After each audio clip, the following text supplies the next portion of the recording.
Assalamualaikum warahmatullahi wabarakatuh.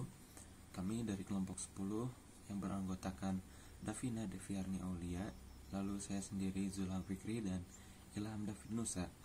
Di sini kami akan menjelaskan tentang filsafat ilmu ekonomi Islam, epistemologi dan aksiologi. Yang pertama, epistemologi. Epistemologi adalah cabang filsafat yang membahas secara mendalam segenap proses untuk memperoleh ilmu pengetahuan. Epistemologi ini pada umumnya disebut filsafat pengetahuan. Secara etimologi, epistemologi berasal dari kata Yunani yaitu episteme dan logos. Episteme sendiri berarti pengetahuan dan logos berarti teori, uraian, atau alasan. Jadi, epistemologi dapat diartikan sebagai teori tentang pengetahuan. Epistemologi pada hakikatnya membahas tentang filsafat pengetahuan yang berkaitan dengan asal-usul pengetahuan, bagaimana memperoleh pengetahuan atau metodologi, dan kesahihan atau validitas pengetahuan tersebut. Epistemologi atau teori pengetahuan merupakan cabang filsafat yang berurusan dengan hakikat dan lingkup pengetahuan.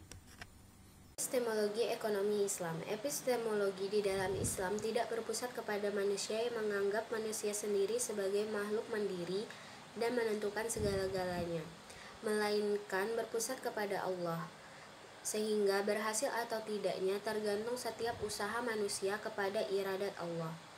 Epistemologi Islam mengambil titik tolak Islam sebagai subjek untuk membicarakan filsafat pengetahuan.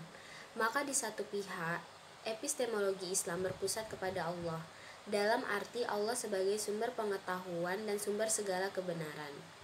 Di lain pihak, epistemologi berpusat pula pada manusia, dalam arti manusia sebagai pelaku pencari pengetahuan atau kebenaran. Di sini, manusia berfungsi subjek yang mencari kebenaran. Manusia sebagai khalifah Allah berikhtiar untuk memperoleh pengetahuan sekaligus memberi interpretasinya. Dalam Islam, manusia memiliki pengetahuan dan mencari pengetahuan itu sendiri sebagai suatu kemuliaan. Ada beberapa perbedaan antara filsafat pengetahuan Islam atau epistemologi Islam dengan epistemologi pada umumnya. Pada garis besarnya, perbedaan itu terletak pada masalah yang bersangkutan dengan sumber pengetahuan dalam Islam, yakni wahyu dan ilham. Sedangkan masalah kebenaran, epistemologi pada umumnya menganggap kebenaran hanya berpusat pada manusia sebagai makhluk mandiri yang menentukan kebenaran.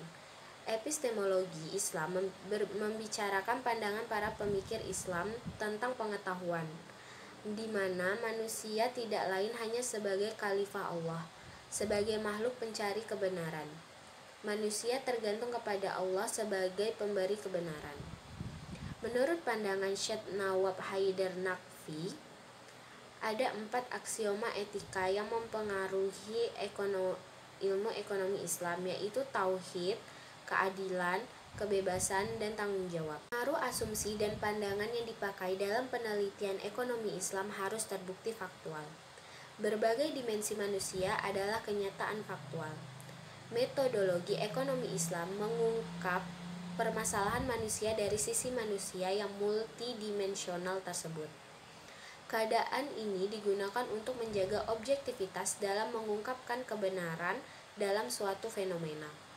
Sikap ini melahirkan sikap dinamis dan progresif untuk menemukan kebenaran hakiki. Kebenaran hakiki adalah ujung dari kebenaran.